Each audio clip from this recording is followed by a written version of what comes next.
My sister Sophia looked radiant in her white gown, all lace and pearls and 23-year-old optimism. I watched from my assigned seat at table 12. The family overflow section, tucked near the kitchen doors where the catering staff rushed past with trays of champagne I couldn't afford to drink. The Grand Marquis Ballroom in downtown Chicago was everything a wedding venue should be. Crystal chandeliers, marble floors, floor-to-ceiling windows overlooking the city lights. The kind of place that whispered old money and new beginnings. Security had already been paged from the front desk. The badge check had flagged him, and 2 guards were on their way. I'd left Lily with Camilla 3 hours ago, my 5-year-old daughter's disappointed face still fresh in my mind. She'd wanted to come, to wear the burgundy dress we'd found at the thrift store, to see Aunt Sophia get married. But Camilla, my best friend and lifesaver, had convinced me otherwise. Formal weddings and kindergartners didn't mix well. Better to keep Lily home where she could watch her favorite movies, and avoid the family scrutiny that would inevitably fall on me. The scrutiny had started the moment I walked through the doors at 7:30. Alone, 28 years old, single mother, wearing a dress I'd bought 2 years ago that still looked decent if you didn't examine the hem too closely. My cousin Vanessa had swept past me in the receiving line, her designer maternity gown showing off a 7-month pregnancy that she wore like a crown. Her husband, my ex-husband, had given me a nod so brief it barely qualified as acknowledgement. Tyler, the man who'd walked out when the pregnancy test came back positive, who'd married my wealthy cousin 6 months later, who now stood across the ballroom looking like he'd never made the biggest mistake of his life. Meanwhile, I worked 12-hour shifts at Ann and Robert H. Lurie Children's Hospital of Chicago, came home to a daughter who asked why she didn't have a daddy, and tried not to calculate how many extra shifts I'd need to cover next month's rent. "Jessica, darling, you came alone?" My mother's voice carried that particular tone that managed to sound concerned and disappointed simultaneously. She'd appeared at my table during the cocktail hour, my father trailing behind her with the same uncomfortable expression he always wore when forced to acknowledge his daughter's failures. "We'd hoped you might bring someone. There are several eligible men here from the Martinelli family. You remember them, don't you? They own that restaurant chain." "I'm fine, Mom." I'd forced a smile I didn't feel. "Lily sends her love to Sophia." "Oh, yes. The baby." My mother's use of the word baby for my 5-year-old daughter spoke volumes. "Camilla's watching her, I assume. Such a shame you can't afford a real nanny." They'd moved on before I could respond, circulating among guests who actually mattered. Family who'd made something of themselves. My older sister Lauren and her surgeon husband. Cousins with graduate degrees and stock portfolios. And then there was me, the pediatric nurse who'd dropped out of med school when she got pregnant, who lived in a 1-bedroom apartment in a neighborhood that was optimistically described as up and coming. I tapped 911 and left the line open in my pocket, letting the dispatcher triangulate while the building's doorman was alerted by a neighbor's text. Giovanni begged me not to formalize a report yet, not until we knew which faction would retaliate fastest. Dinner had been interminable. 7 courses of food I barely tasted while conversations swirled around me. The couple to my left discussed their vacation home in Aspen. The woman across from me showed off an engagement ring that probably cost more than I made in 6 months.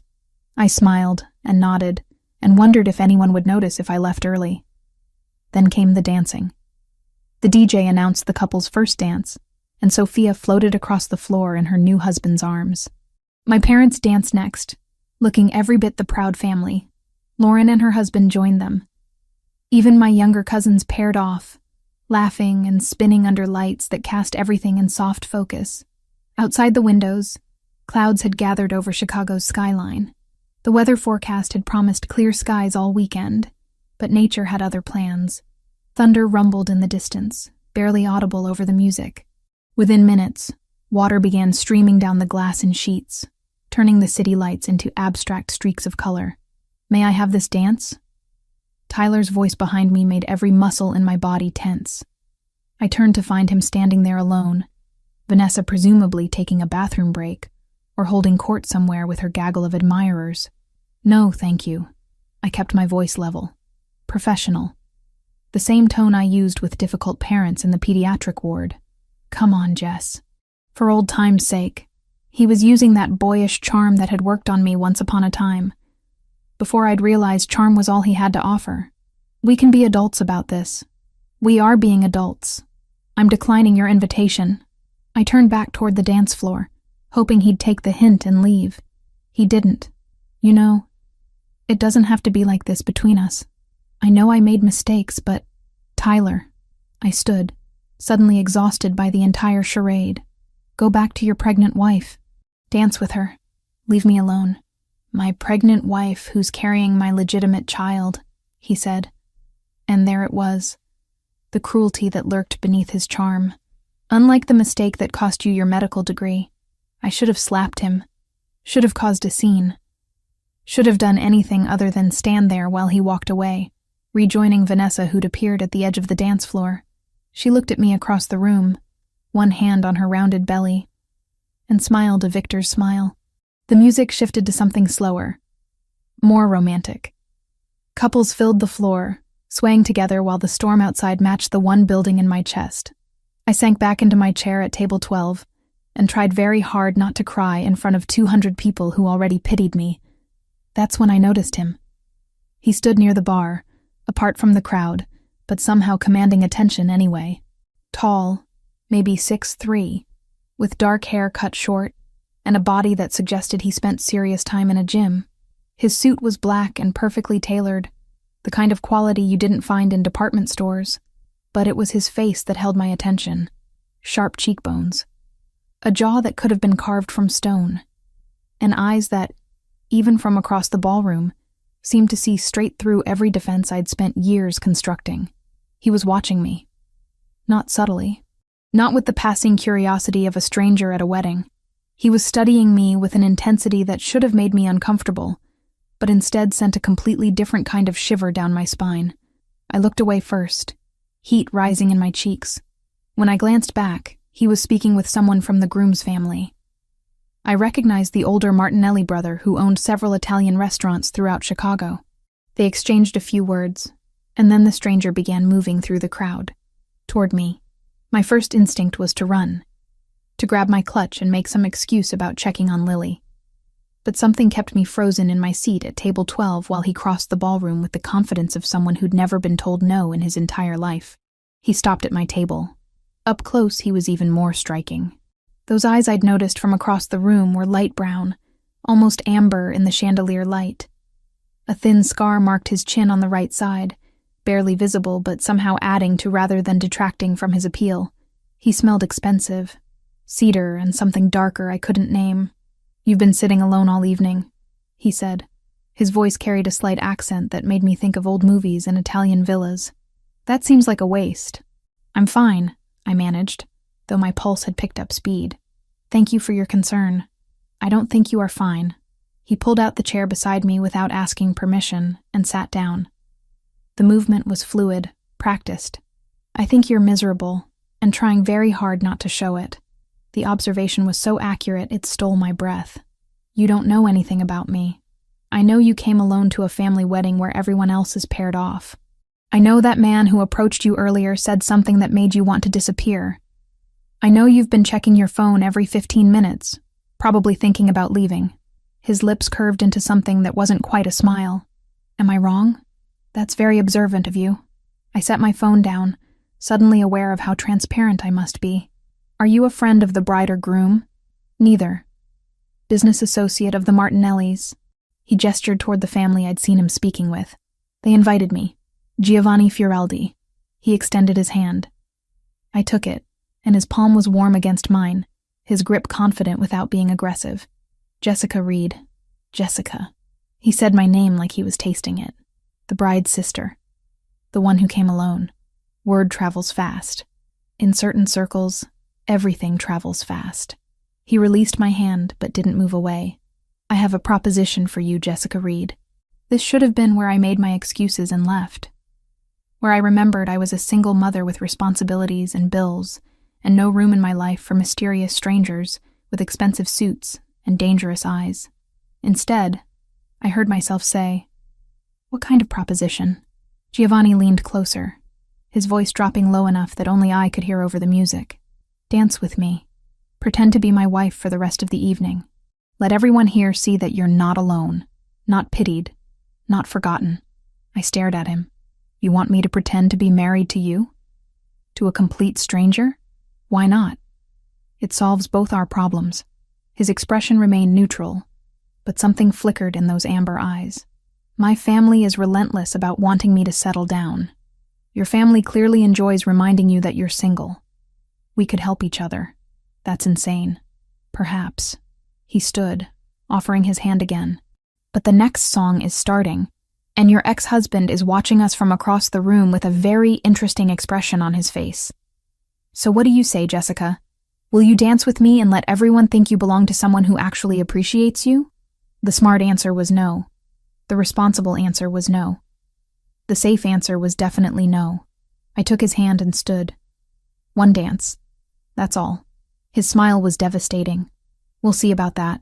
Giovanni led me onto the dance floor with the confidence of someone who'd done this 1,000 times before. His hand settled at the small of my back, warm through the thin fabric of my dress, while his other hand clasped mine with surprising gentleness. For a man built like he could break things without effort, his touch was remarkably controlled. You dance well, I said as we began moving to the music. He moved like someone who'd been trained, each step precise and effortless. My mother insisted on lessons when I was young. She believed a man should know how to lead properly. Something flickered across his face when he mentioned her. She passed away 2 years ago. Cancer. I'm sorry. The words felt inadequate, but they were all I had. She would have liked you. Giovanni's amber eyes met mine. She had strong opinions about women who could stand on their own feet, who didn't need a man but chose one anyway. Is that what you think I'm doing? Choosing you? I couldn't help the slight edge to my voice. We just met. This is pretend. For now. His hand pressed slightly more firmly against my back, guiding me through a turn. But pretend has a way of becoming real when two people are honest about what they want. I should have pulled away. Should have reminded him this was temporary. A single dance to save face in front of people whose opinions shouldn't have mattered. Instead, I found myself moving closer, drawn by the warmth of him, and the way he looked at me like I was worth looking at. The song shifted into another slow melody. Around us, couples continued swaying. I caught glimpses of familiar faces watching us with varying degrees of surprise. My mother's eyebrows had climbed toward her hairline. Lauren looked intrigued rather than judgmental for once. And Tyler was staring from his position near the bar with an expression I couldn't quite read. Your ex-husband is very interested in our dance, Giovanni observed quietly. How do you know he's my ex? The way he looked at you when he approached earlier. Like he owned something he'd thrown away and suddenly wanted back now that someone else was picking it up. Giovanni's jaw tightened fractionally. Men like that are predictable. You don't know anything about him. I know he abandoned you when you needed him most. I know he married your cousin out of spite or convenience. And I know he's not worth the tears you've been holding back all evening. Giovanni's voice remained level, but steel ran beneath the calm surface. Am I wrong about any of that? I opened my mouth to argue, then closed it. You're very presumptuous. I prefer observant. He guided me through another turn. And I'm right, aren't I? Being right doesn't give you the right to say whatever you want. No, but being honest does. We danced in silence for a moment before he spoke again. I apologize if I've overstepped. It's a fault of mine. I see problems and I want to fix them. I'm not a problem that needs fixing. No. You're a woman who deserves better than what life has dealt her recently. His thumb traced a small circle against my back, the gesture unconscious and somehow intimate. Let me give you that. Just for tonight. The song ended. Applause rippled through the ballroom. Giovanni released me slowly, as if reluctant to let go, then offered his arm. Shall we return to your table? I believe your family will have questions. They did. The moment we sat down, Giovanni pulling out my chair with the ease of someone raised with old-world manners, my cousin Sandra descended on us like a hawk spotting prey. Jessica, you didn't mention you were bringing someone. Her smile was predatory. Aren't you going to introduce us? This is Giovanni Fioreldi, I said, trying to sound casual. Giovanni, this is my cousin Sandra. A pleasure. Giovanni's smile was polite and gave nothing away. Your family throws beautiful weddings. Oh, I'm not immediate family. Just a cousin. Sandra's eyes raked over him. cataloging every expensive detail. "Are you from Chicago, Mr. Fioreldi?" "I am now. My family is originally from Naples, but business brought me here several years ago." He draped his arm across the back of my chair, the gesture possessive and protective at once. "Jessica and I have been seeing each other for a few months. Quietly, she prefers to keep her private life private." The lie rolled off his tongue so smoothly I almost believed it myself. Sandra looked between us, clearly trying to reconcile this new information with everything she thought she knew about my life. "A few months? Jessica, you never said anything. Like Giovanni mentioned, I prefer privacy." I reached for my water glass, needing something to do with my hands, especially after everything with Tyler. Sandra nodded knowingly. "Of course. That must have been so difficult. But it looks like you've landed on your feet." She leaned closer, lowering her voice to what she probably thought was discreet. "He's gorgeous. Where did you two meet?" "The hospital," Giovanni answered before I could stumble through my own lie. "My business partner's son was admitted to the pediatric ward. Jessica was his nurse. She saved his life with her quick thinking during a complication." He looked at me with such apparent affection that my breath caught. "I asked her to coffee to thank her. She said no 3 times before finally agreeing." "That sounds like Jessica." Sandra laughed. "Always so serious." More family members approached throughout the evening. Giovanni handled each interrogation with the same effortless charm, weaving details into our fake relationship that sounded entirely believable. He remembered everything I'd told him during our dance and incorporated it seamlessly. When my aunt asked about my daughter, he knew Lily's name and age without hesitation, mentioned her love of drawing and how bright she was for 5 years old. "You're very good at this," I murmured, when we finally had a moment alone. The reception had moved into the later hours, guests loosening up as the alcohol flowed and the dancing grew less formal. "At lying?" Giovanni's mouth curved. "It's a necessary skill in my world." "What world is that exactly?" "You said business, but you never specified what kind." "Import and export, among other things." His hand found mine on the table, fingers lacing through mine. "I own several restaurants throughout Chicago. The Martinelli family supplies some of our ingredients through their connections. That's why I was invited tonight." "Restaurants?" I studied his face, looking for tells. "That's it? Would you prefer if I said I was something more dangerous?" His thumb traced circles on my palm. "Would that make this more exciting for you?" "This isn't about excitement." I tried to pull my hand away, but he held firm.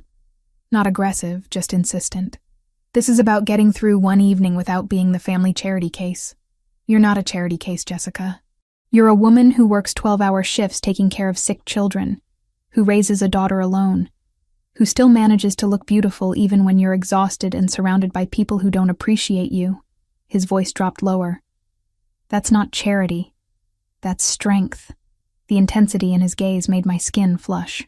Before I could respond, a presence loomed over our table. I looked up to find Tyler standing there, Vanessa notably absent. "Can we talk?" Tyler's eyes were on me, pointedly ignoring Giovanni. "Outside, just for a minute. I don't think... It's fine." Giovanni released my hand and stood. "I need to speak with the Martinellis anyway." "Take your time." He walked away before I could protest, leaving me alone with the man who'd broken every promise he'd ever made to me. Tyler sat in Giovanni's vacated chair, his cologne overwhelming in its familiarity. "Who is that guy?" Tyler demanded without preamble. "And don't give me the hospital story. That's obviously bullshit." "Why would it be bullshit?" "I work at a hospital. People meet there all the time." "Because you would have mentioned him. You tell Camilla everything, and Camilla can't keep a secret from anyone." Tyler leaned closer.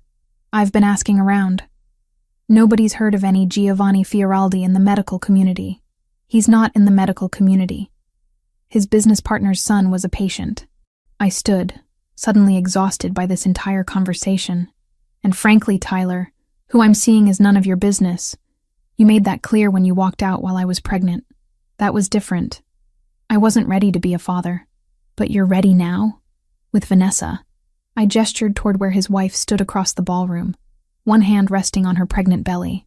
"Or is this baby more legitimate because she can afford the life you wanted?" Tyler's face darkened. "Don't act like you're better than us. You're the one showing up with some stranger, pretending you've moved on. Maybe I have moved on. The words felt true as I said them, even though Giovanni was a fabrication, a convenient fiction to get through one night. Maybe I'm finally happy. Happy? Tyler laughed, harsh and bitter. Jess, look at your life. You're a single mother living paycheck to paycheck. You work yourself half to death and still can't afford decent childcare. That guy in the expensive suit? He's not going to stick around when he realizes what a mess your life actually is. The words hit their target, each one a reminder of everything I already knew. But before I could respond, Giovanni reappeared at my side. Is there a problem? His voice was silk over steel. No problem. Tyler stood. Just catching up with my ex-wife. Then you're finished catching up. Giovanni's hand settled at my waist. The storm is getting worse. I'm going to drive Jessica home. Unless you have any objection? It wasn't really a question. Tyler looked between us, clearly wanting to say something. But apparently even he recognized when he was outmatched.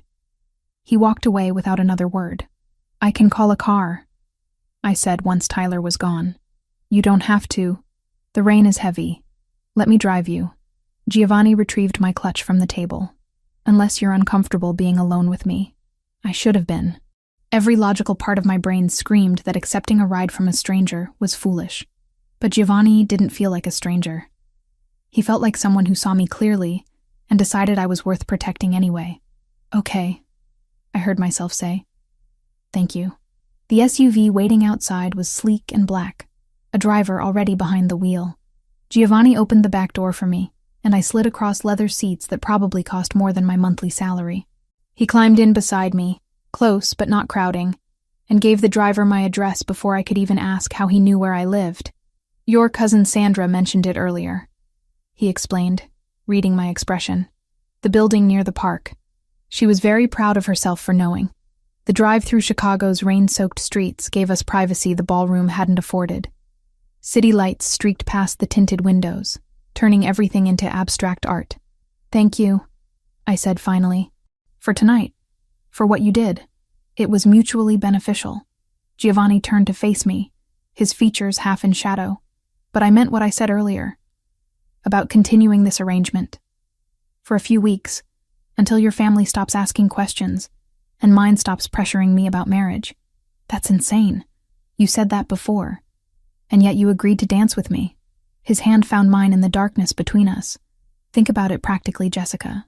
You need breathing room from family expectations. I need the same. We can help each other.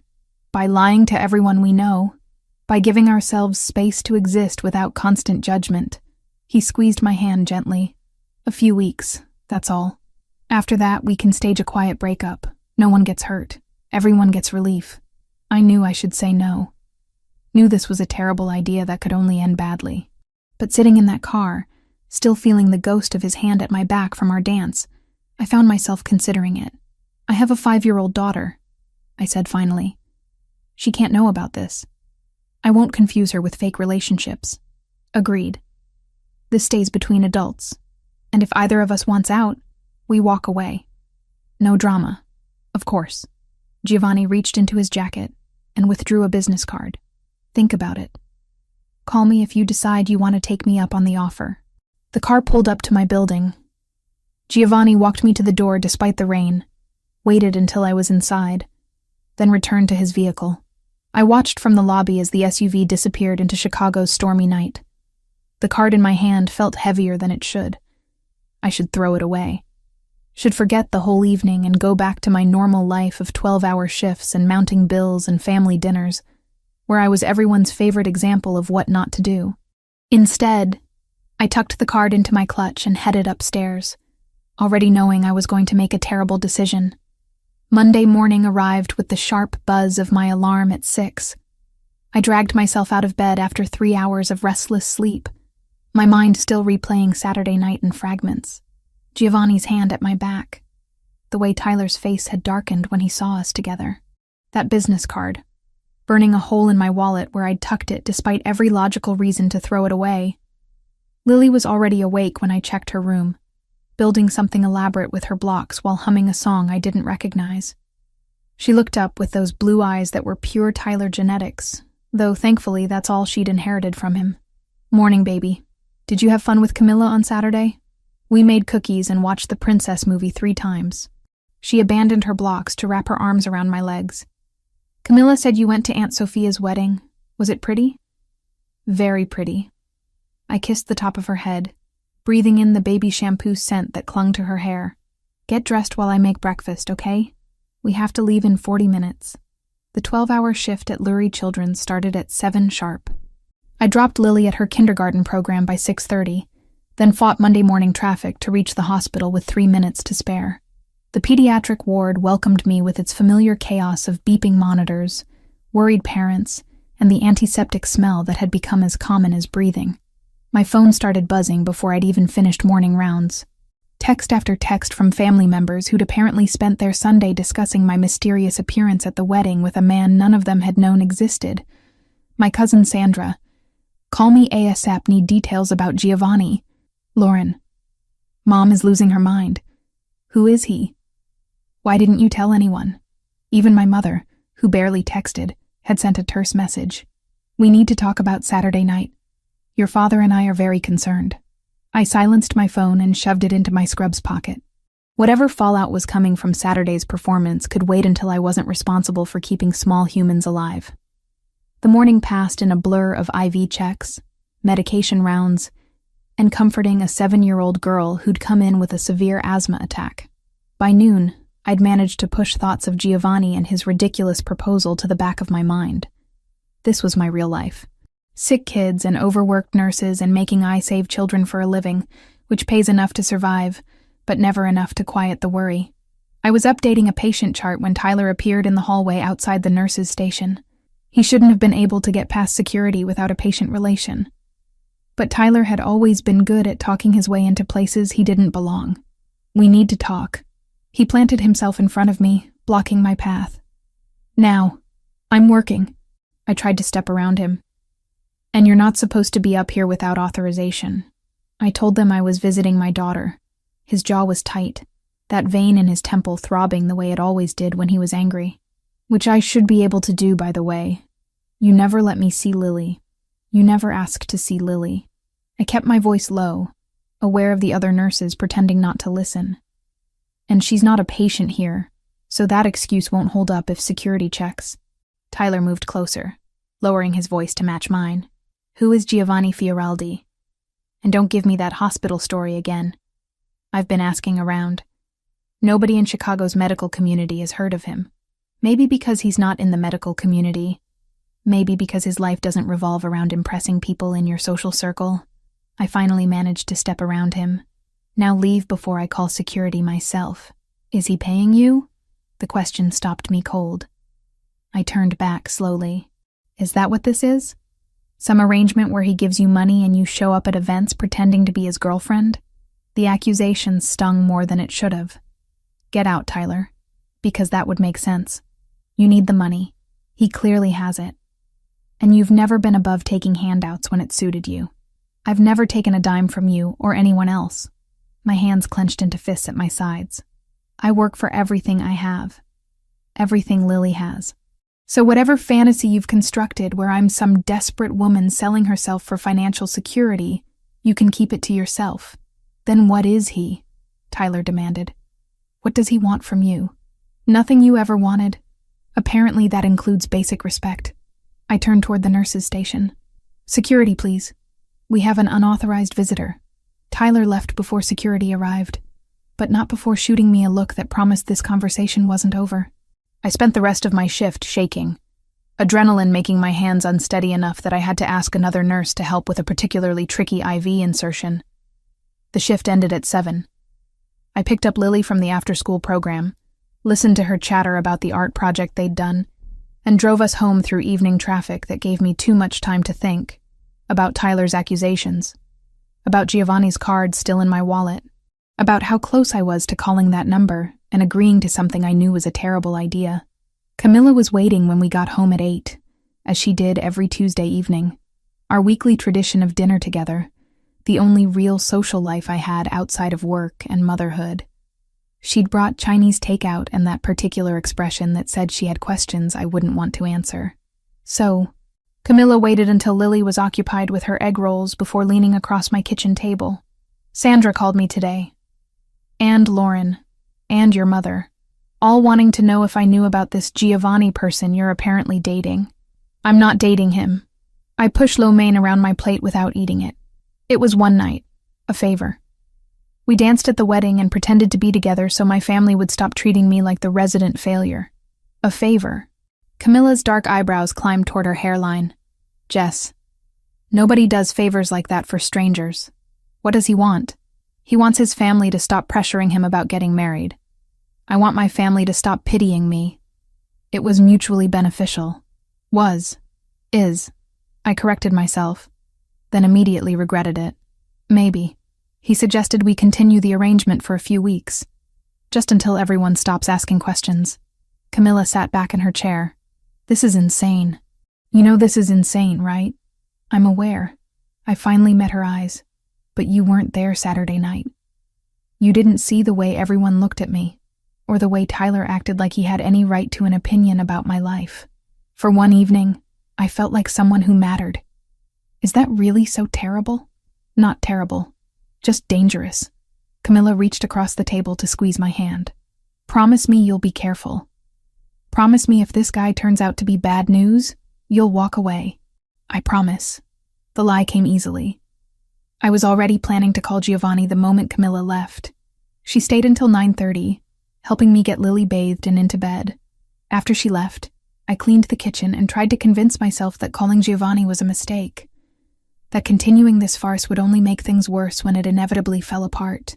I was still debating with myself at 10:15 when someone knocked on my apartment door. Heavy, insistent. Not the friendly tap of a neighbor borrowing sugar. I checked the peephole. 2 men stood in my hallway. Both looked like they'd come straight from central casting for a crime drama. Dark clothes, cold expressions. One had a tattoo creeping up his neck that I could see even through the fisheye lens. Jessica Reed. The taller one spoke with an accent I couldn't place. Russian, maybe. We need to talk about Giovanni Fioraldi. Every instinct screamed at me not to open that door. I don't know who you're talking about. We saw the photos. From the wedding. The second man held up his phone, showing me an image I recognized. Me and Giovanni on the dance floor, his hand at my back, both of us looking at each other like we actually belonged together. You're his woman. That makes you someone we're interested in talking to. I'm not his anything.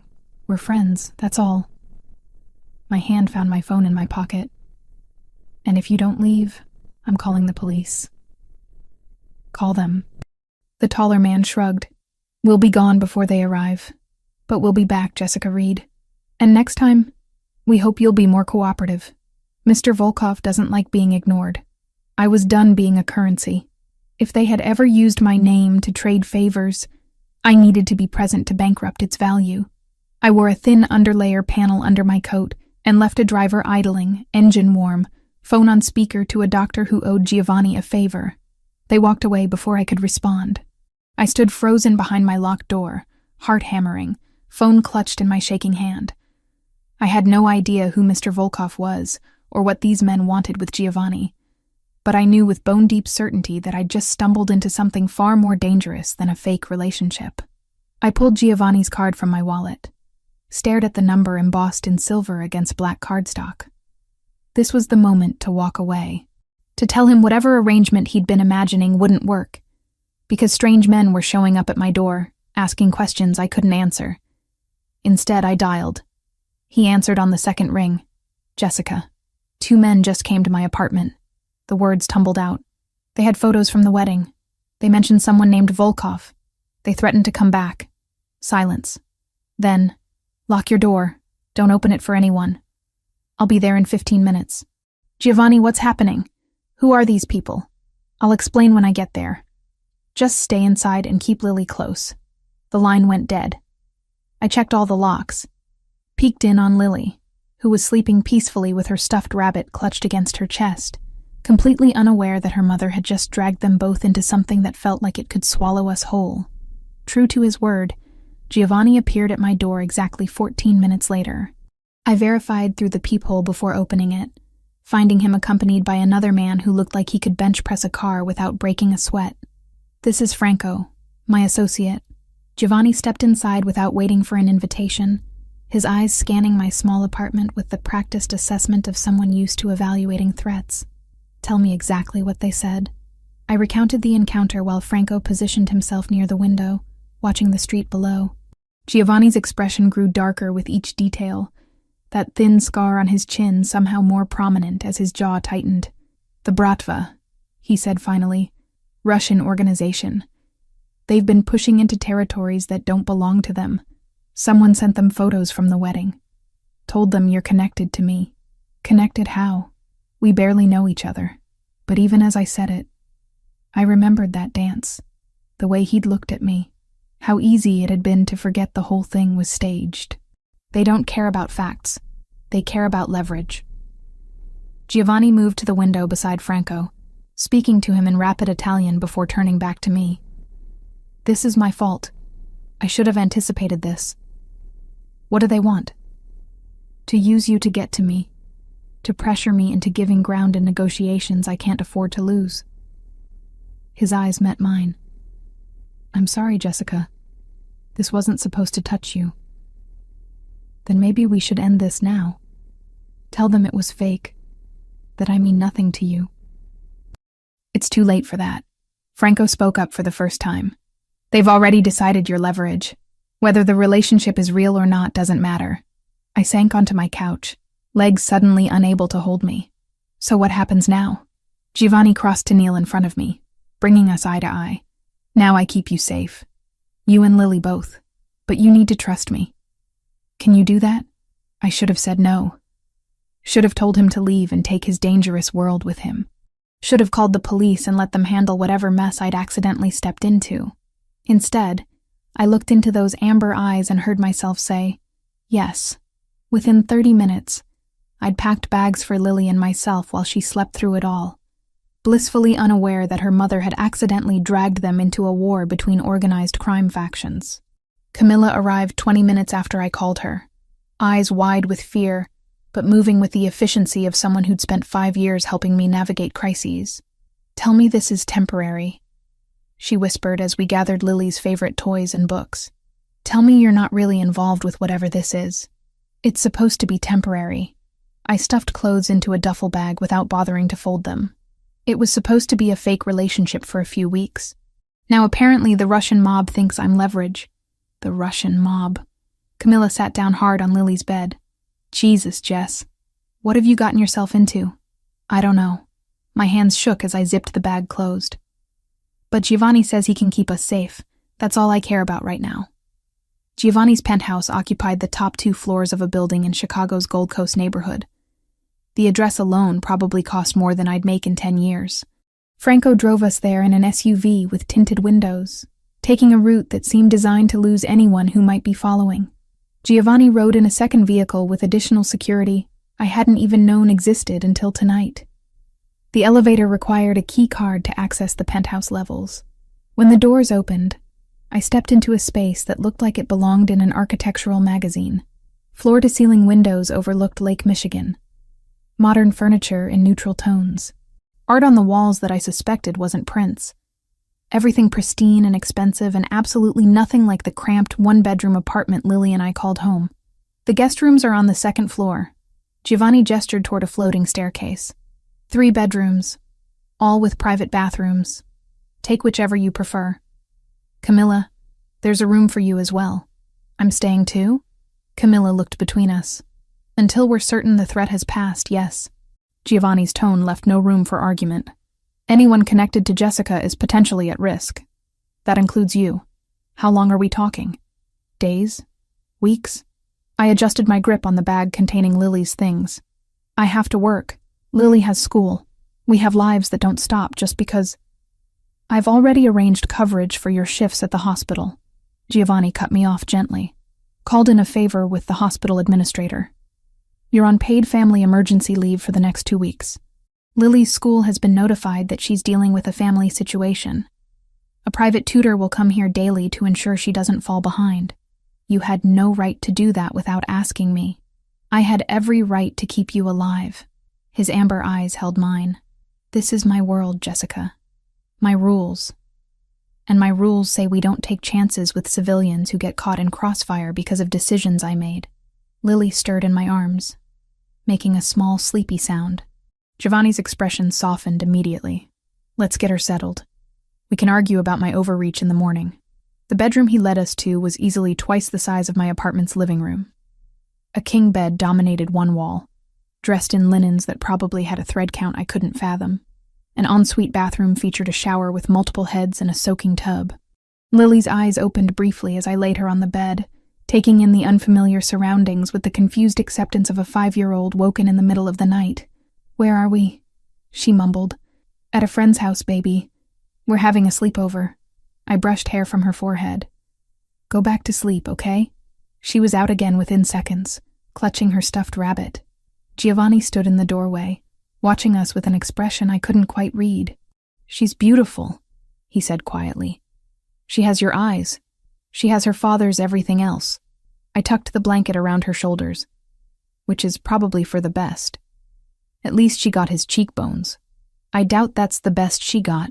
Giovanni stepped into the room, moving with surprising quiet for someone his size. He stopped beside the bed, looking down at Lily with genuine interest, rather than the polite disinterest most childless adults showed. How old did you say she was? 5. She'll be 6 in March. I smoothed the blanket one more time, needing something to do with my hands. She's smart. Top of her class in reading. Loves drawing and dinosaurs and asking questions I don't always know how to answer. Like what? Like why her daddy doesn't come see her? Or why some kids have 2 parents and she only has 1. The words came out rougher than I intended. She stopped asking as much after Tyler got remarried. I think even at 5, she understood that ship had sailed. Giovanni's jaw tightened. He's a fool. He's a lot of things. Fool is probably the kindest. We stood there in silence, watching Lily sleep. It felt strangely intimate, this shared vigil over my daughter, like we were partners in her protection rather than strangers thrown together by circumstances neither of us had planned. I should let you rest. Giovanni moved toward the door. If you need anything, there's an intercom system. Just press the button and someone will respond. Giovanni, I stopped him before he could leave. Thank you for all of this. I know I don't fully understand what's happening or why, but thank you for keeping her safe. Something flickered in his eyes. I'll always keep her safe, Jessica. Both of you. That's a promise. The next 3 days blurred into a surreal existence that felt nothing like my real life.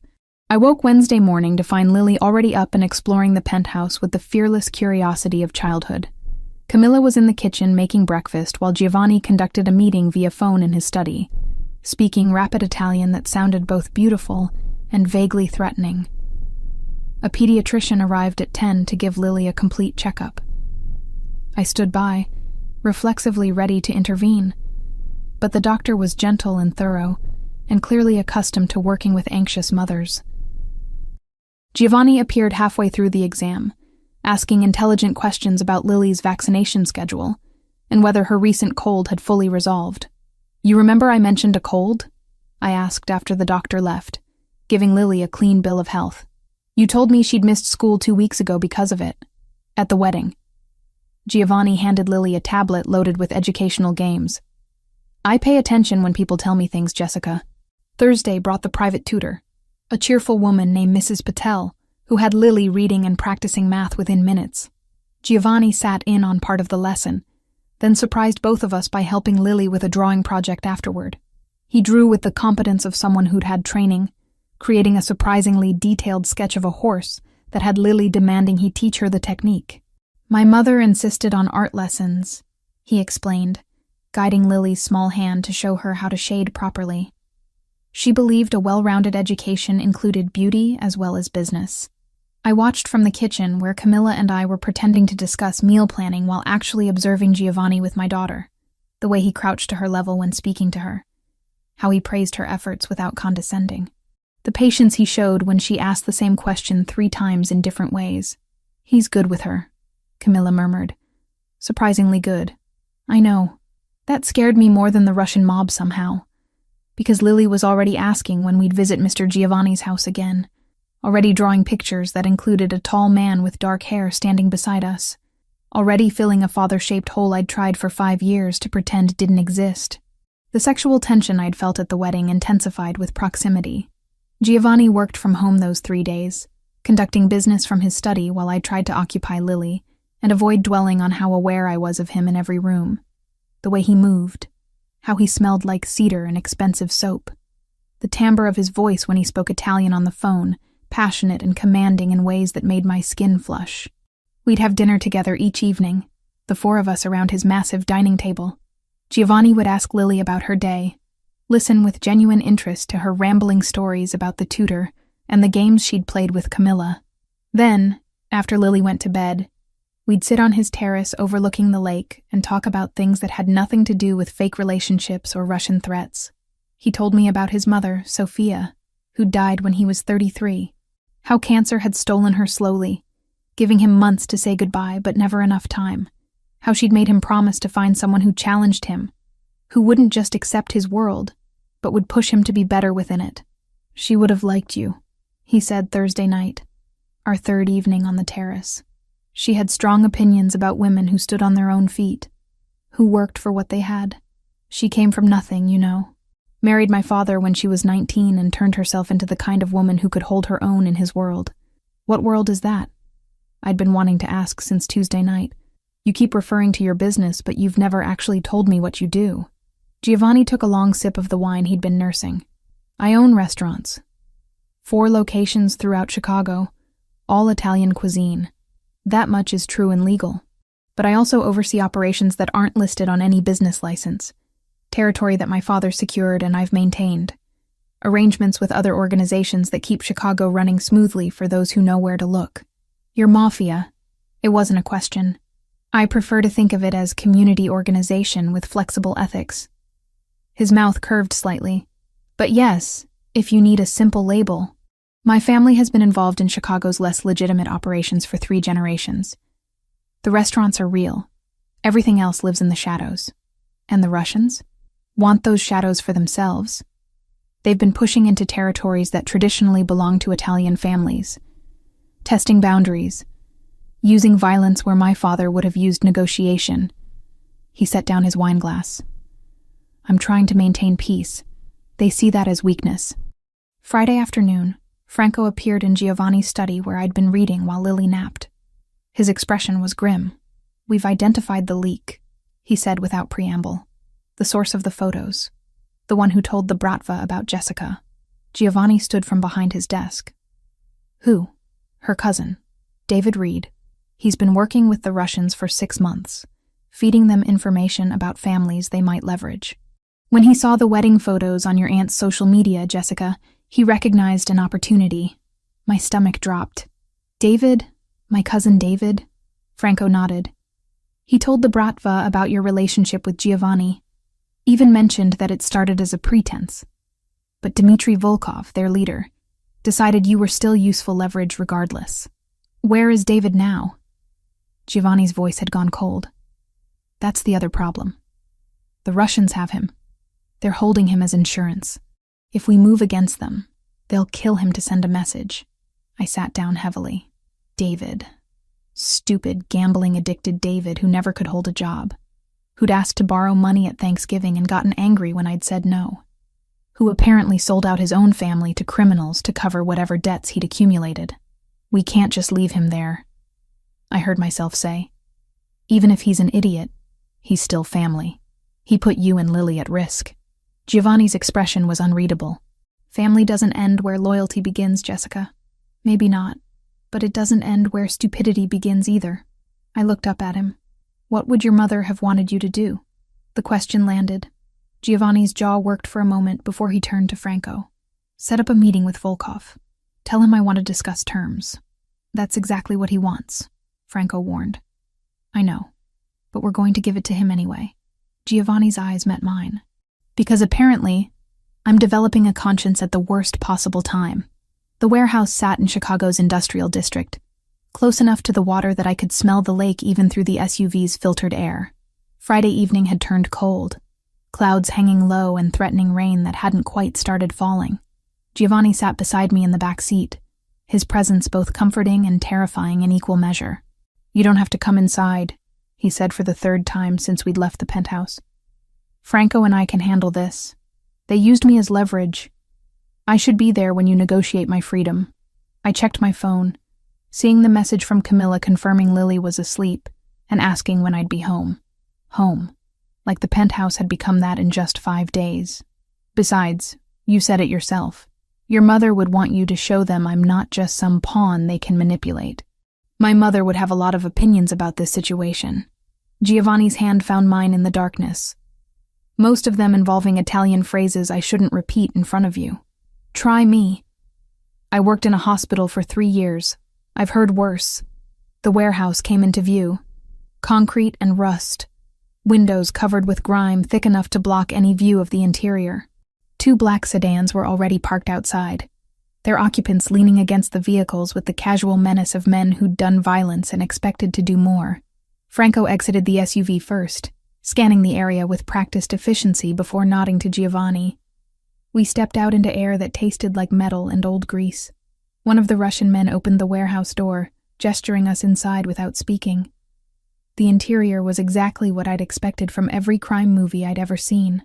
Empty space. Shipping containers stacked along the walls. Overhead lights that barely cut through the shadows. And in the center, a folding table with 3 chairs. 2 men sat on one side. The younger one I recognized from Tuesday night. The man who'd come to my apartment with photos and threats. The older man had to be Dmitry Volkov. Late 50s, gray hair cut military short, eyes that held the kind of cold I associated with men who'd learned cruelty young and perfected it over decades. Mr. Fioraldi. Volkov's English carried a thick accent but remained clear. "You brought your woman. How American of you." Jessica wanted to be here. Giovanni pulled out the chair on our side of the table for me before sitting. "Since this situation involves her directly, it involves her because you made it involve her." Volkov's gaze settled on me, assessing. "Pretty thing. I see why you would claim her at a wedding. Though our sources tell us the relationship began as performance. Fake husband for desperate single mother. Very romantic. What we started as doesn't matter." I spoke before Giovanni could respond. "You're using me to pressure him. That makes me part of this conversation." The younger Russian laughed. Volkov silenced him with a look that could have frozen fire. Bold. Volkov leaned back in his chair. "Your cousin David said you had pride. Said it's why you refused to help him when he needed money. Do you know where David is now, Jessica Reed? Franco told me you have him." "We do. In a basement not far from here. He owes us $30,000 from gambling debts. We offered him a way to work it off. He gave us information about your family, about this wedding, about the photos his aunt posted on social media showing you with Mr. Fioraldi." Volkov pulled out his phone, tapping the screen before turning it to face us. "Beautiful photos. You look very happy together." The image showed Giovanni and me on the dance floor. The way we were looking at each other, even I had to admit it didn't look staged. It looked real, like 2 people who'd found something worth holding on to. David made his choices. Giovanni's voice carried steel beneath the calm surface. "What he owes you is between you and him. But Jessica is between you and me." Volkov pocketed his phone. "And that makes her valuable. So let's discuss terms. You have territory in the financial district that we want. 3 blocks. You give us those blocks. We release David. And we forget about using pretty nurses as leverage." "No." The word came from me before I'd consciously decided to speak. Both men turned to look at me with identical expressions of surprise. "You don't get to threaten people's families and then negotiate like that's reasonable behavior." "Jessica," Giovanni started. "No." I stood, adrenaline overriding every survival instinct that screamed at me to stay quiet. "You want to intimidate Giovanni? Fine, that's your world. But you came to my apartment. You threatened my home where my 5-year-old daughter sleeps. You're holding my idiot cousin who made terrible decisions but doesn't deserve whatever you're doing to him in that basement." My hands braced against the table. What kind of men threaten children?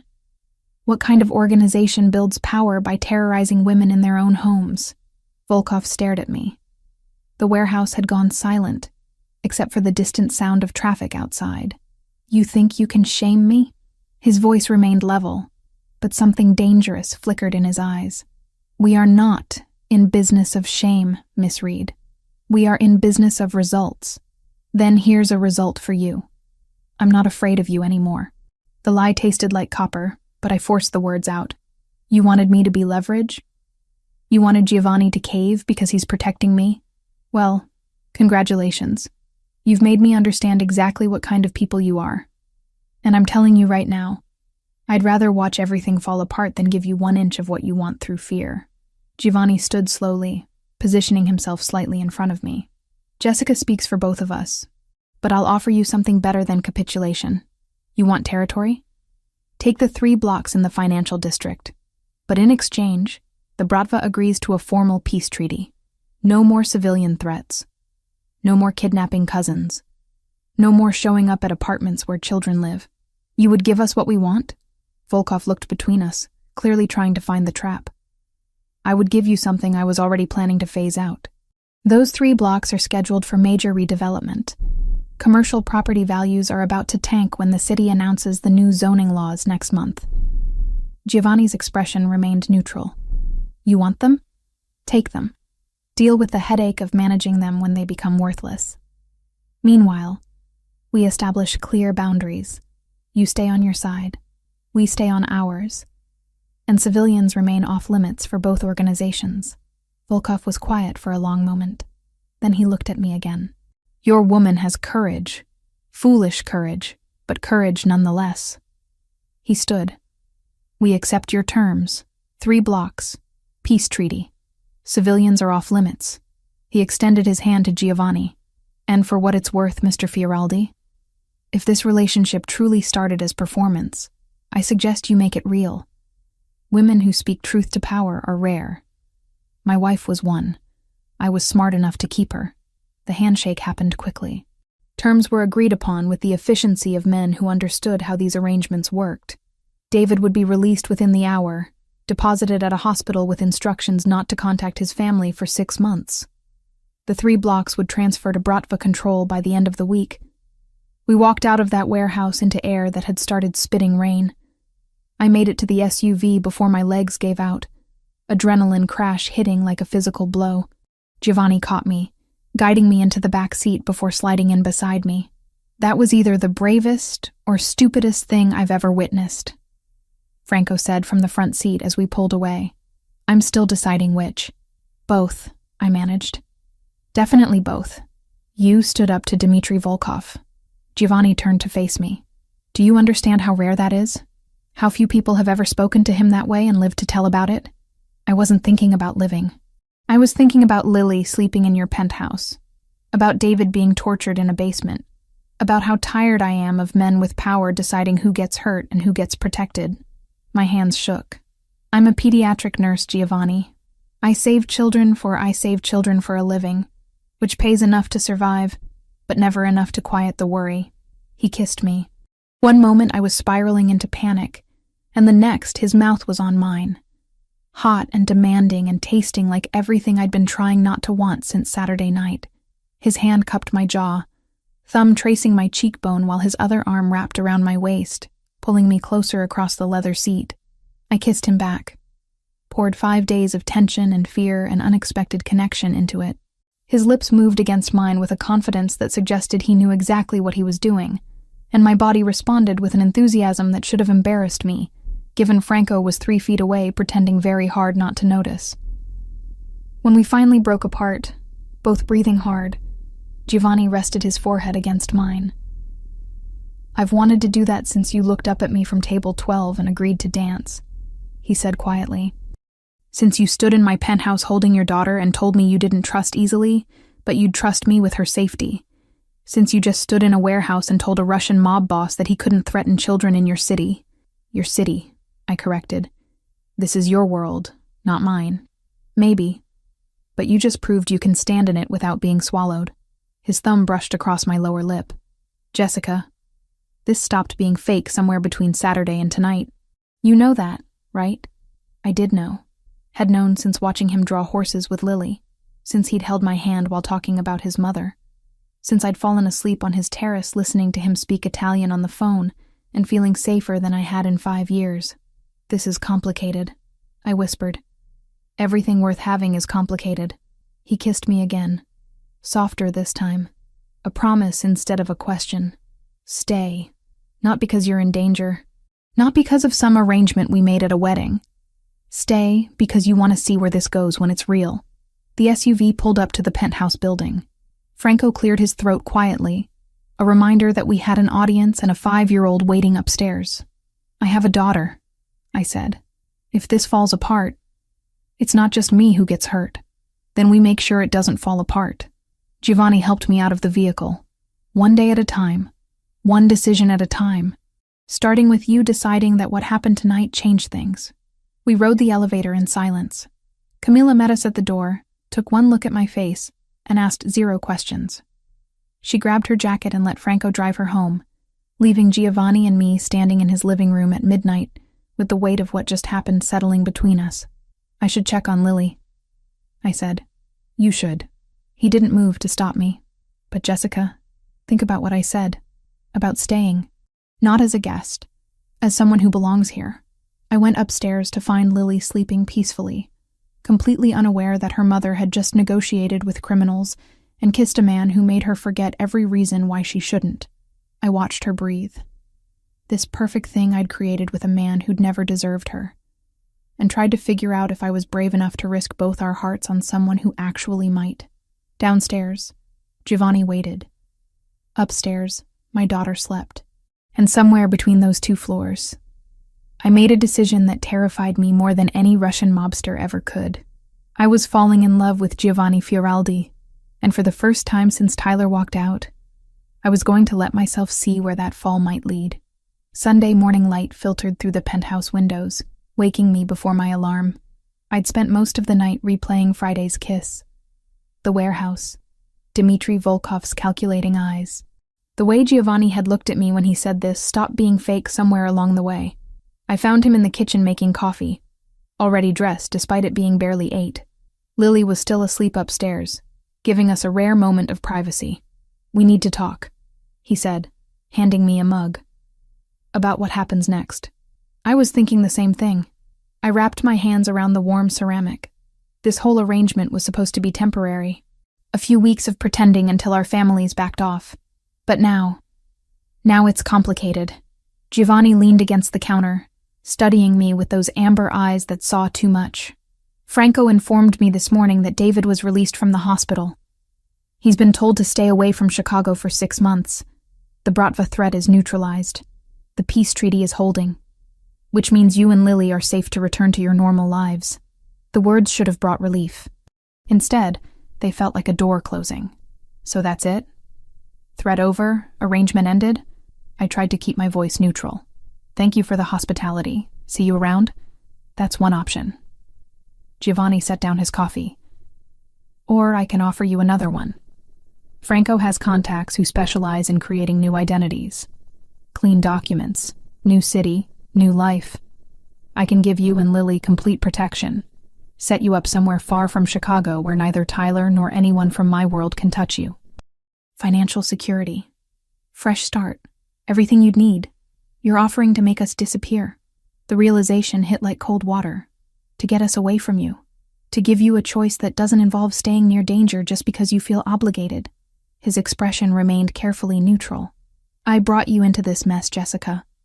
The least I can do is give you a clean exit." Before I could respond, small footsteps pounded down the stairs. Lily appeared in her pajamas, hair wild from sleep, clutching her stuffed rabbit. "Morning, Mom." "Morning, Mr. Giovanni." She climbed onto a stool at the kitchen island. "Are we having pancakes?" "Mr. Giovanni makes really good pancakes."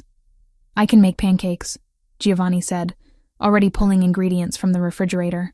"Chocolate chip or blueberry?" "Both." Lily bounced in her seat. "Mom, can we stay here forever?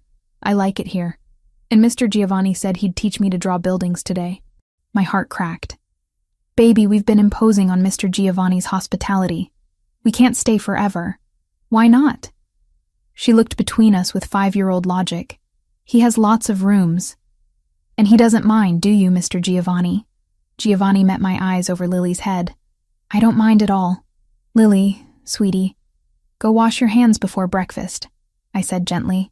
She hopped off the stool and scampered toward the bathroom, leaving us alone again. She's already attached to you, I said quietly. That's exactly what I was afraid of. If we leave now, she'll ask questions I don't know how to answer. Then don't leave. Giovanni began mixing pancake batter with practiced efficiency. Stay. Figure out what this could be when it's not about protection or arrangements. When it's just about two people who might actually want to see where this goes. You run a criminal organization, Giovanni. You negotiate with Russian mobsters. You have enemies who would use me and Lily as leverage if they knew we meant something to you. My hands tightened around the coffee mug. How am I supposed to build a life around that kind of danger? By understanding that my world isn't separate from who I am. It's part of me. But so is the man who makes pancakes for your daughter and wants to teach her architecture. The man who stayed up 3 nights running security checks to make sure you could sleep safely. The man who would burn down half of Chicago before letting anyone hurt you. He poured batter onto the griddle. I'm not asking you to love the criminal. I'm asking if you can love the whole complicated mess of who I actually am.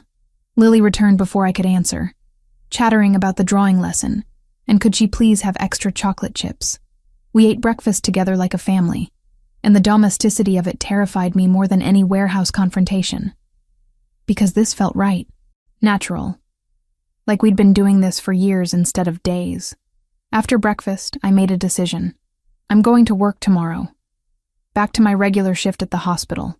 Giovanni looked up sharply. That might not be wise. The treaty with the Bratva is new. We don't know. I need to do this, I interrupted.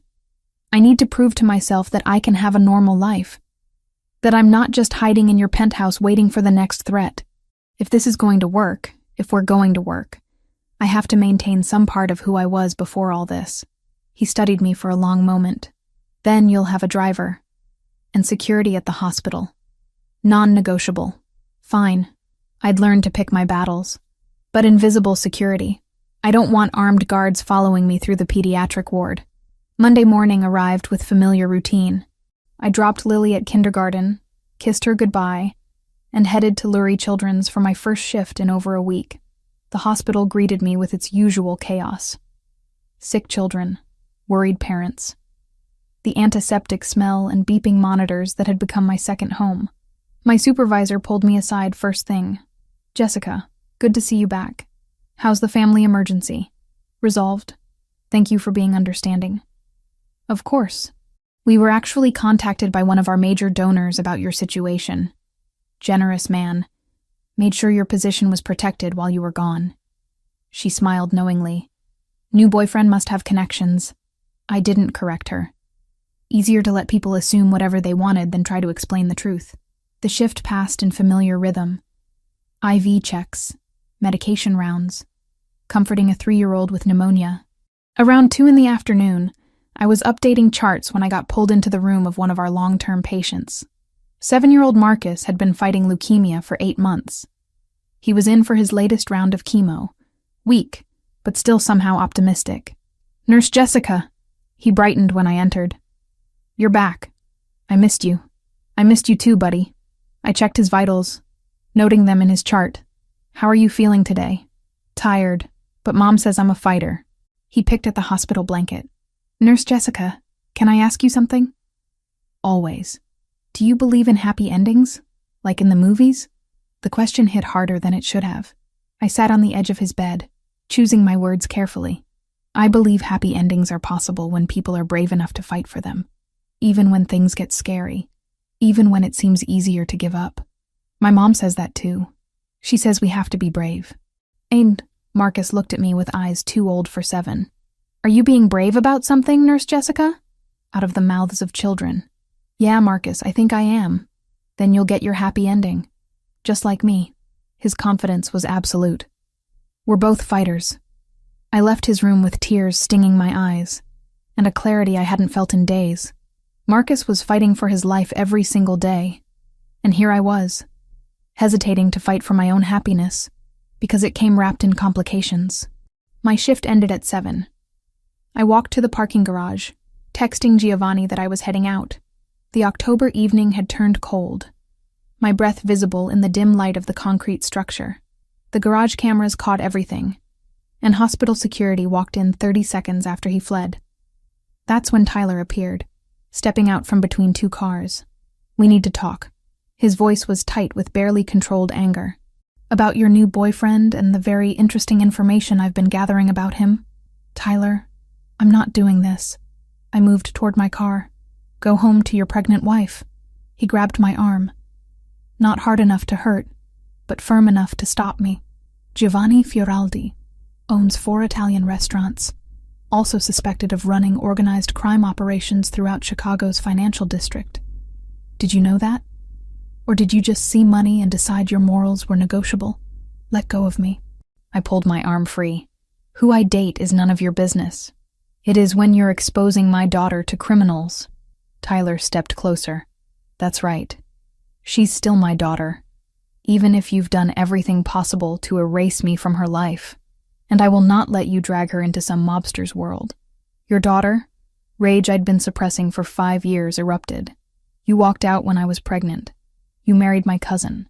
You've never asked to see Lily, never paid a dime of support, never showed the slightest interest in being her father. You don't get to suddenly care about her safety when it's convenient for your righteous indignation. I care enough to protect her from making the same mistakes you did, getting involved with the wrong kind of man, ruining your future." Tyler's face twisted with something ugly. "I'm going to the police. I'm going to tell them everything I know about Fioraldi. And when he's arrested, I'm filing for custody of Lily, proving you're an unfit mother who exposes children to danger. Cold fear replaced anger. You can't do that. Watch me." Tyler turned to leave. "Stay away from him, Jess, or lose everything. That won't be necessary." Giovanni's voice cut through the garage like a knife. He emerged from the shadows near the elevator, Franco beside him. Both men moved with the dangerous grace of predators who'd found prey. Tyler's face went pale. "This is harassment. I'll call security." "Please do." Giovanni stopped a few feet away, hands in his pockets, posture relaxed but eyes glacial. "I'd love to explain to hospital security why you're threatening my girlfriend in a parking garage after grabbing her forcibly. I barely touched her. The security cameras will tell a different story." Franco gestured toward the corner where a camera was indeed positioned. "Chicago takes assault seriously, even when it's an ex-husband who can't accept that he no longer has control. You can't threaten me." But Tyler's voice wavered. "I'm not threatening you." Giovanni stepped forward. "I'm informing you of consequences." "Franco?" Franco pulled an envelope from his jacket. "Tyler James Mitchell. Inside, you'll find a very detailed accounting of your failure to pay child support for Lily Reed. 5 years of documented abandonment. A legal petition for full back payment plus interest, totaling approximately $43,000. And a restraining order that will be filed if you continue to harass Jessica." Tyler snatched the envelope. "This is bullshit. I never agreed to pay support, because you abandoned them before she could file." Giovanni's voice was ice. "But abandonment doesn't erase responsibility. My lawyer is very thorough. He's prepared to pursue this through every legal channel available. And trust me, Tyler, you don't want to go to war with someone who has better lawyers than you have excuses. You're threatening me with legal action?" Tyler looked between them. "I'll fight this." "Please do." Giovanni smiled, and it was terrifying. "Drag it through court. Let a judge examine your complete absence from your daughter's life. Let them see how you married Jessica's cousin 6 months after walking out on a pregnant woman. Let them decide who the unfit parent actually is. You can't. I can. And I will. But here's an alternative." Giovanni's voice softened fractionally. "Walk away. Leave Jessica alone. Stop pretending you suddenly care about Lily after 5 years of complete indifference. Do that. And these documents never get filed. You go back to your life, and we never have this conversation again." The silence stretched. Tyler looked at the envelope, then at me, then back to Giovanni. "Fine." He threw the envelope on the ground. "Keep her. Keep both of them. But when this all falls apart, don't come crying to me." He walked away, footsteps echoing through the garage. Giovanni waited until Tyler's car started and drove away before turning to me. "Are you okay?" I wasn't. I was shaking, adrenaline crashing through my system. "You had him investigated, had lawyers draw up documents. When?" The moment I realized he was going to be a problem. Giovanni picked up the envelope Tyler had discarded. "I don't wait for threats to materialize, Jessica. I eliminate them before they can hurt people I care about. And what happens when the threat is you?" The words came out harsher than intended. "When your world is what puts Lily in danger, then I'll eliminate that threat too." His eyes held mine. "Even if that means eliminating myself from your life. But you have to make that choice, Jessica." "I can't make it for you." Franco cleared his throat. "I'll wait in the car. Give you two some privacy." We stood alone in the cold parking garage while I tried to figure out what I wanted, what I could live with, what risks were worth taking and which ones would break us. "Take me home," I said finally. "To the penthouse. We need to talk." Giovanni nodded, offering his arm. I took it, and we walked to his SUV together, while I tried to figure out how to explain that I'd already made my choice. And it terrified me more than any threat Tyler could ever pose. 2 weeks passed in a blur of new routines and careful negotiations between my old life and this new one we were building. I'd moved most of my clothes to the penthouse but kept my apartment, using it as a quiet space when I needed to think, or when Lily had playdates with school friends whose parents didn't need to know about the complicated man in our lives. Giovanni proved remarkably adaptable to the chaos of living with a 5-year-old. He learned that Lily needed exactly 3 bedtime stories, that she refused to eat vegetables unless they were hidden in pasta sauce, and that Tuesday mornings were always harder because she missed her weekend freedom. He attended a parent-teacher conference with me, sitting in a chair designed for someone half his size, while Mrs. Rodriguez praised Lily's progress in reading. "She's a bright girl," the teacher had said, looking between us with obvious approval. "It's wonderful to see her thriving with both parents involved." I hadn't corrected the assumption. Neither had Giovanni. Camila adapted to the new arrangement with surprising grace. She continued watching Lily after school, but now one of Giovanni's drivers picked them both up and brought them to whichever location I was working from. The penthouse or occasionally my old apartment when I needed the familiarity. The driver, a quiet man named Anthony who treated Lily like a beloved niece, became part of our extended family. "This is insane," Camilla said one afternoon while Lily colored at the kitchen island. 2 weeks ago you were a single mom barely making rent. Now you're living in a penthouse with a man who has actual security teams." "I know." I poured her tea, a ritual we'd maintained despite everything changing. "Does it make me a terrible person that I'm happy?" "It makes you human." She squeezed my hand. "But be careful, Jess. Happiness this sudden can disappear just as fast." My family's reaction had been more complicated. My mother called daily, torn between pride that I'd landed someone successful and concern about how little she actually knew about Giovanni. Lauren, however, surprised me by being genuinely supportive. She'd invited us to dinner Saturday night to celebrate her 32nd birthday at Giovanni's newest restaurant in River North. "I want to get to know him properly," she'd said when she called. "Not as the mysterious man from Sophia's wedding, but as the person who's making my sister smile again." Saturday evening arrived with October cold that promised winter wasn't far behind. I dressed carefully in a forest green dress that Giovanni had insisted on buying despite my protests about him spending money on me. Lily wore burgundy velvet, her hair in braids that had taken me 40 minutes to perfect. "You look beautiful," Giovanni said when we met him in the living room. He wore charcoal gray, no tie, the top button of his shirt undone in that way that made him look simultaneously elegant and dangerous. "Both of you. Mr. Giovanni, are we going to your restaurant?" Lily bounced excitedly. "The one with the really good breadsticks." "A different one. This one specializes in Northern Italian cuisine." He crouched to her level. "But I made sure the chef prepared special breadsticks just for you." The restaurant, Fioraldi's River North, occupied a corner building with floor-to-ceiling windows overlooking the Chicago River. Warm light spilled onto the sidewalk, and even from outside I could hear the gentle buzz of conversation and laughter. Giovanni had reserved a private dining room for the family dinner, giving us space away from the main restaurant. Lauren and her husband Daniel arrived first. My sister looked elegant as always, her dark hair styled in waves that probably cost more than my weekly grocery budget. But her smile when she hugged me was genuine. "Happy birthday," I said, handing her the gift I'd spent too long selecting, a first edition of her favorite childhood book that I'd found at a used bookstore. "Jess." She opened it carefully, eyes going wide. "This must have cost." "It didn't. I know a guy." I winked. "The important thing is you love it." Daniel shook Giovanni's hand with the assessing grip of a surgeon who spent his days holding people's lives in his hands. "Good to finally meet you properly. Lauren's been very curious." As she should be. Giovanni's response was smooth. I'd be suspicious too if my sister suddenly appeared with someone new. My parents arrived next. My father uncomfortable in a suit he clearly didn't wear often. My mother already scanning the room with critical eyes.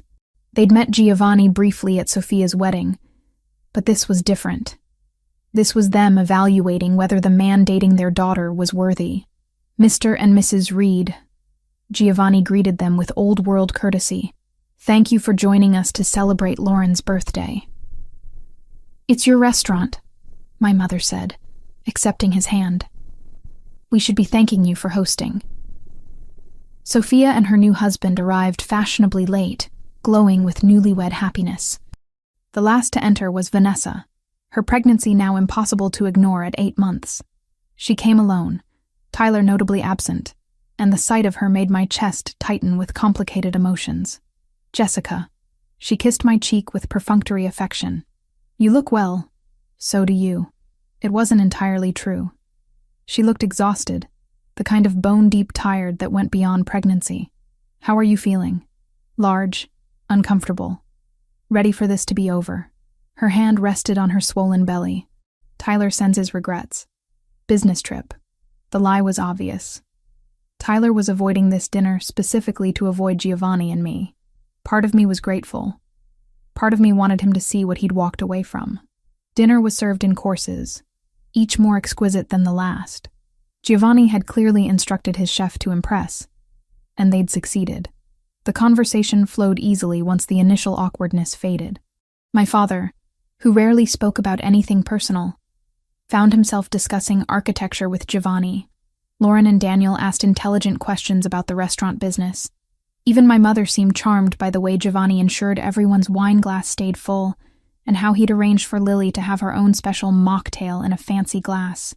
But it was watching Giovanni with Lily that seemed to win them over completely.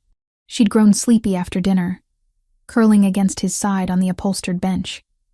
He'd adjusted automatically, one arm around her small shoulders, continuing his conversation with my father, while absently stroking her hair, in a gesture so natural it looked like something he'd done 1,000 times before.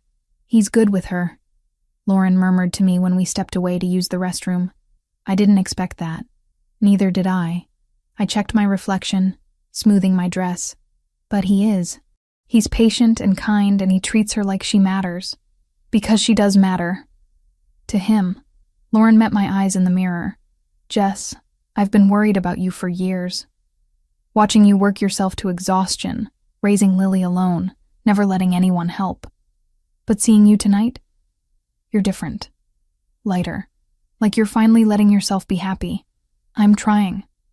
My throat tightened. "Is that okay? Am I allowed to be happy with someone like him?" "Someone like him." Lauren turned to face me fully. "You mean someone successful who treats you with respect? Who clearly adores your daughter? Who looked at our judgmental family and decided you were worth navigating all that drama?" She squeezed my shoulders. "Jess, he's not the problem. Tyler was the problem. Mom's expectations were the problem. You thinking you didn't deserve better was the problem." We returned to find dessert being served, an elaborate tiramisu birthday cake that had Lily's eyes going wide with delight.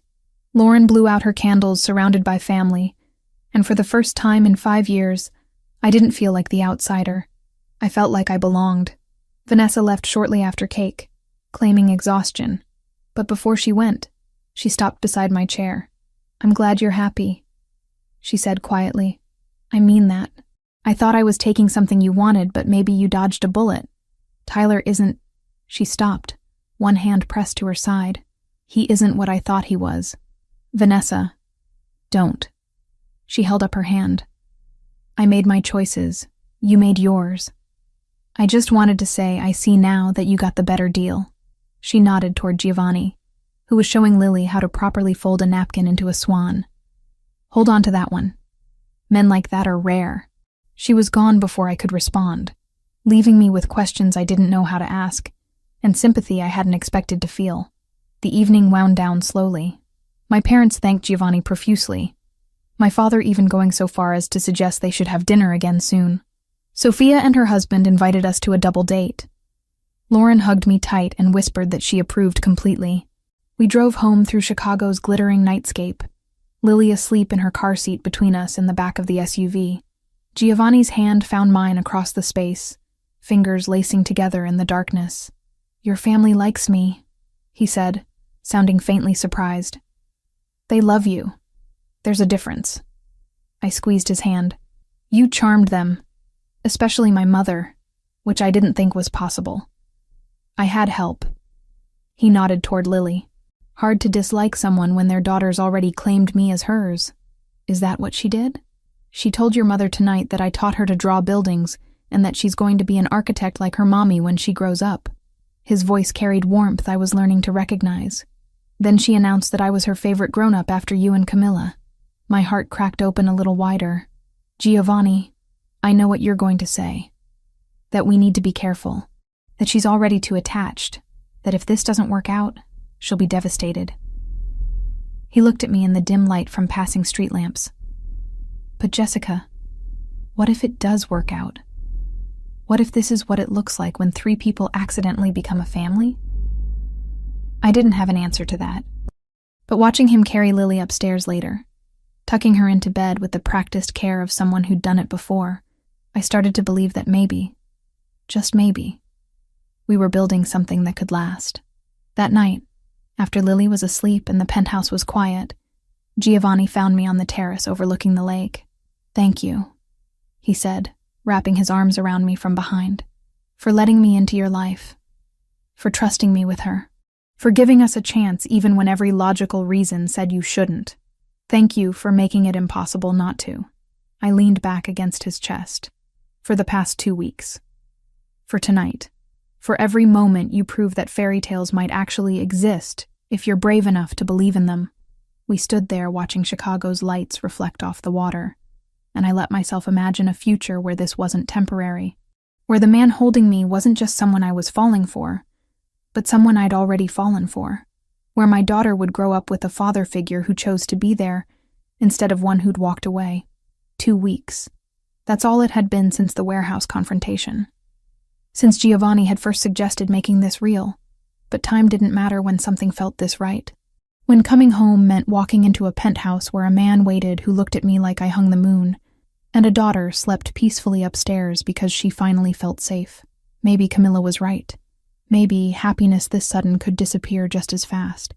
But tonight, wrapped in Giovanni's arms under Chicago's October sky, I decided that risk was worth taking, because some things, some people, were worth fighting for. And Giovanni Fioraldi, with his dangerous world and gentle hands and the way he loved my daughter like she'd always been his, was absolutely worth it. The following Saturday evening arrived with a crispness that promised Chicago's winter wasn't far off. 3 weeks had passed since Sophia's wedding. 3 weeks that felt simultaneously like a lifetime and no time at all. Giovanni had insisted on hosting a formal dinner at his flagship restaurant in the Gold Coast, Fioraldi's on Astor, to celebrate what he cryptically called new beginnings. I'd learned over the past weeks that Giovanni's idea of formal meant reserving the entire second floor of his most exclusive establishment. The one with a Michelin star and a 6-month waiting list for reservations. The one where even Chicago's elite had to call in favors to secure a table. "You didn't have to close the whole floor," I'd protested when he told me his plans. "I wanted privacy for what I have planned." His expression had been unreadable. That particular mask he wore when he was hiding something. Trust me. So here I stood in the penthouse bedroom we now shared, zipping Lily into a velvet dress the color of burgundy wine, while trying to calm the butterflies rioting in my stomach. Something about tonight felt different, significant in ways I couldn't quite articulate. "Mom, you're going to mess up my hair." Lily squirmed away from my fidgeting hands. Mr. Giovanni said I have an important job tonight and I need to look perfect. An important job? I straightened her collar. What kind of job? It's a secret.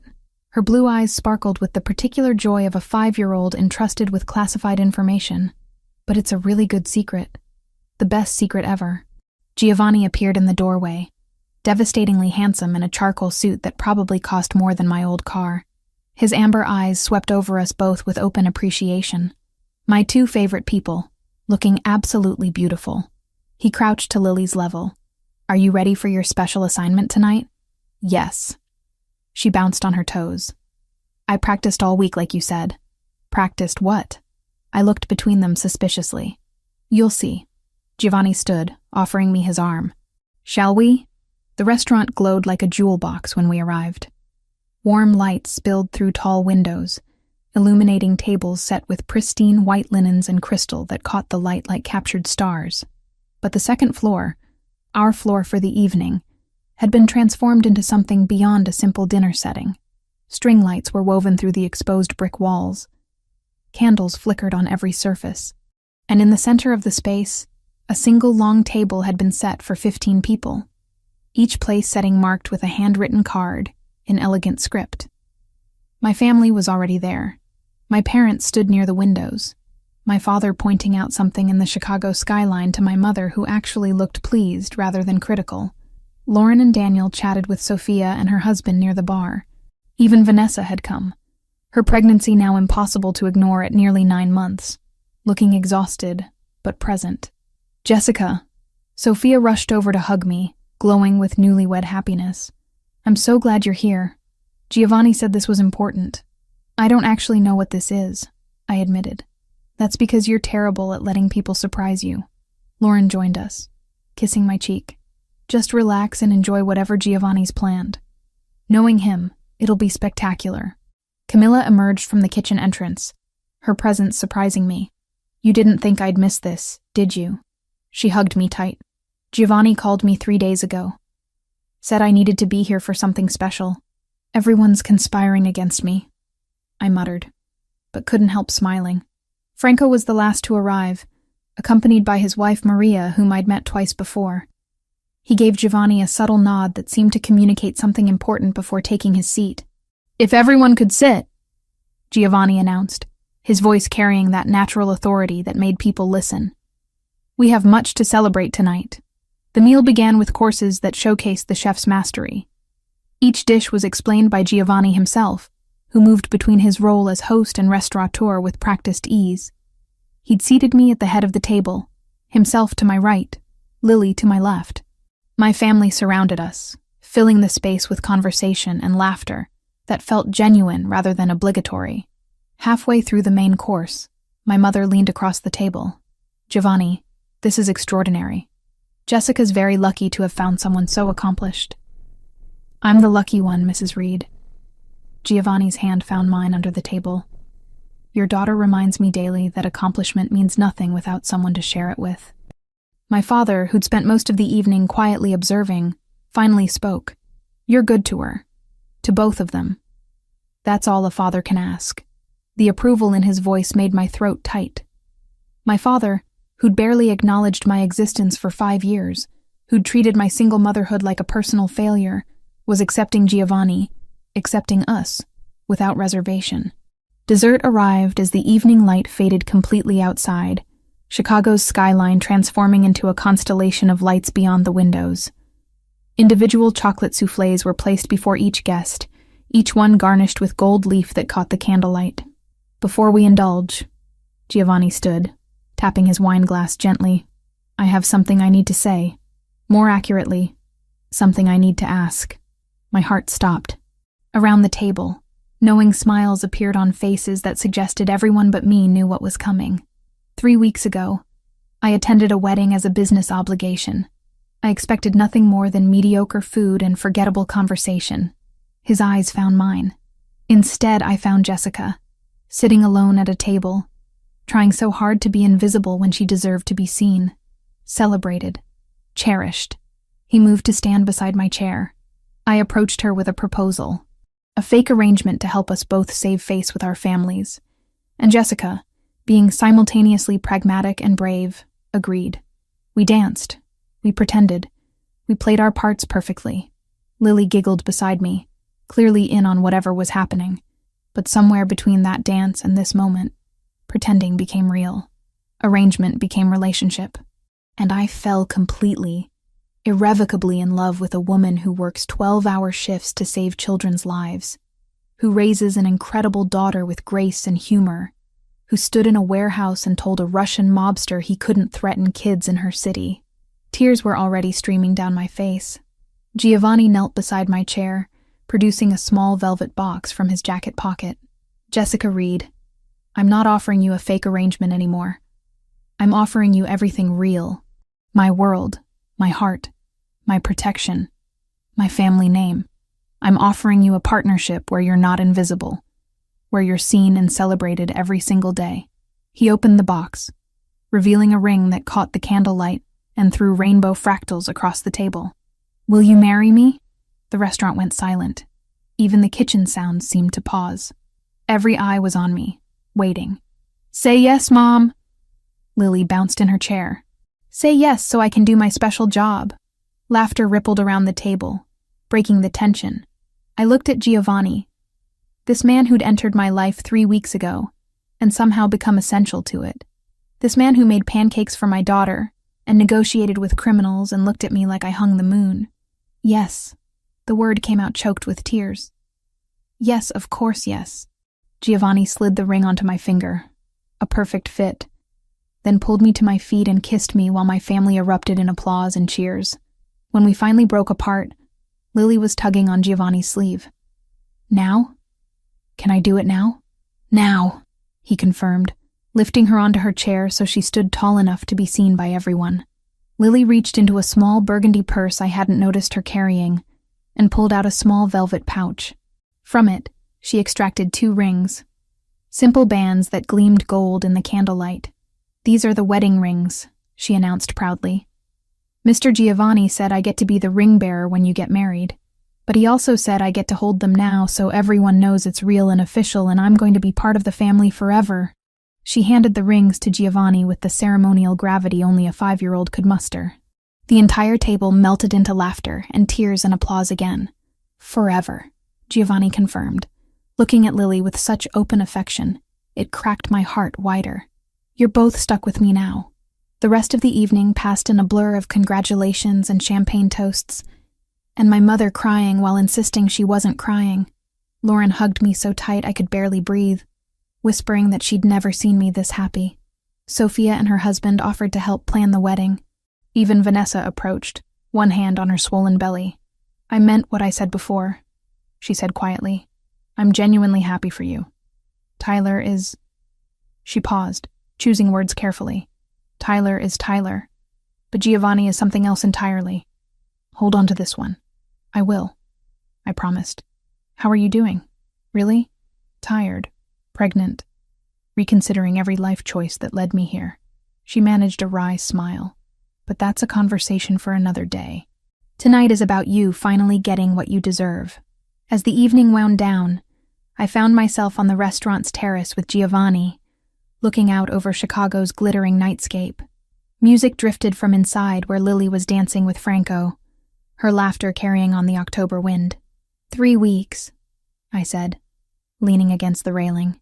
3 weeks ago, I was sitting at a wedding feeling sorry for myself. Now I'm engaged to a man I'm pretty sure I've been in love with since that first dance. Love at first sight. Giovanni wrapped his arms around me from behind. My mother always said it was possible, that souls recognize each other instantly when they're meant to. Your mother would have liked this. I covered his hands with mine. All of it. The chaos, the complications, the single mother with a 5-year-old daughter. She would have adored you. His voice carried warmth and sadness intertwined. And she would have reminded me that the best things in life are worth fighting for, even when, especially when, they're complicated.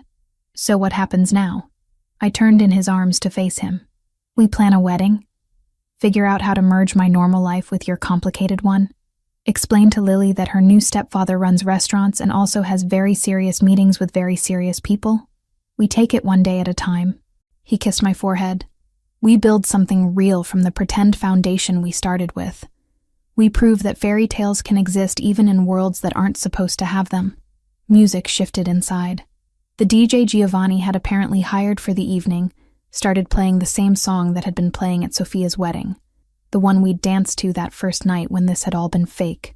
"Dance with me," Giovanni said, offering his hand just like he had 3 weeks ago at table 12. One more time. But this time, for real. I took his hand. We moved back inside where our families waited, where Lily spun in circles with Camilla, where my parents watched with actual happiness in their eyes, where everyone who mattered had gathered to celebrate something that had started as pretend and become the most real thing in my life. Giovanni pulled me onto the dance floor. His hand settled at my back in that same spot it had found 3 weeks ago. But this time, there was no pretense. No arrangement. No fake relationship to help us save face. This time, it was just a man who'd seen me when I felt invisible, and a woman who'd learned that sometimes the best things in life come wrapped in complications you never expected. "I love you," I whispered against his chest as we swayed to music and laughter and the sound of my daughter's joy. "I love you both," he replied. "My family, my home, my everything." 3 weeks. That's all it had taken for my entire world to transform. For a fake husband at a wedding to become the real partner I'd spend my life with. For a man I'd barely known to become the father my daughter deserved. And standing there in Giovanni's arms, surrounded by everyone who mattered, I finally understood what the cards might have shown if I'd been a tarot reader instead of a nurse. That sometimes, the universe puts exactly the right person in your path exactly when you need them most. That love doesn't follow timelines or logic or any of the rules we think it should. That sometimes, pretending to be someone's wife for one night can lead to actually becoming his wife for a lifetime. And that was the best kind of magic there was.